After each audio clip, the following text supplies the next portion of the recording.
7 miles south of Edinburgh is one of Scotland's most magnificent and mysterious buildings. Rosslyn Chapel was built in the 15th century, and its ornate stonework has been intriguing scholars ever since. This elaborate stonework is lucky to have survived as long as it has. Throughout its history, Rosslyn has known some turbulent periods.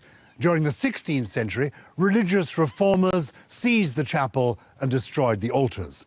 And in the 17th century, during the Civil War, Oliver Cromwell even stabled his horses here. More recently, the chapel featured in Dan Brown's hit novel, The Da Vinci Code, which spawned countless new theories around the hidden meaning of the chapel's stone carvings. Building conservator Nick Boys has spent the last 4 years masterminding the biggest restoration of the chapel ever undertaken. Nick, the wonderful carvings here, do they have meaning? Definitely. This building is almost supercharged with meaning. Every single surface, as you can pretty much see, is decorated with some form of carved detail or another. And it's just our challenge to decode it and understand it. Do we know the sort of people who would actually have been the stonemasons making it? Yes, we know for a fact that the carvers and the masons who were creating this building were itinerant. That means that they were traveling from one site, one important site, to another. And they were bringing their own ideas. No one really knows what all the carvings symbolize because of a lack of written records, but the stone cubes in the chapel ceiling are now perhaps revealing their secret meaning. These mini arches contain more than 200 separate cubes with different symbols on them. The sequencing of the symbols and the carving of musicians at the base of each arch seem to suggest they're musically related. Edinburgh-based composer Stuart Mitchell believes he has cracked the musical meaning of the Rosslyn codes. My father, who was in the RAF for many years, breaking codes, had a deep interest in Rosslyn Chapel and took me down there and said, there's a musical mystery in the ceiling, Stuart. Do you want to help me get this unravelled? How did you crack the code? It's based on the science called cymatics. Cymatics, what's that? Cymatics is a modern word for the visual representation of sound.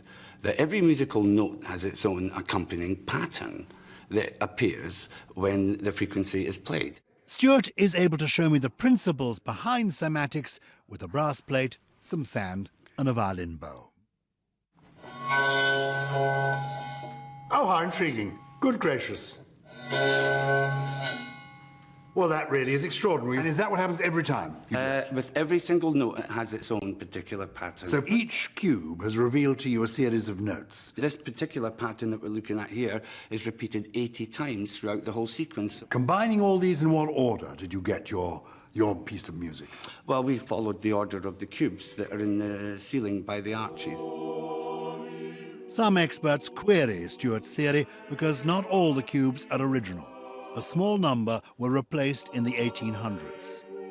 Nevertheless, Stuart believes his code-breaking is rock solid and has agreed to give the One Show an exclusive performance of his Rosslyn motet. If Stuart's theory is correct, the melody we're about to hear has been encoded in this chapel for more than half a millennium. The words come from the Bible. The notes come from the stones.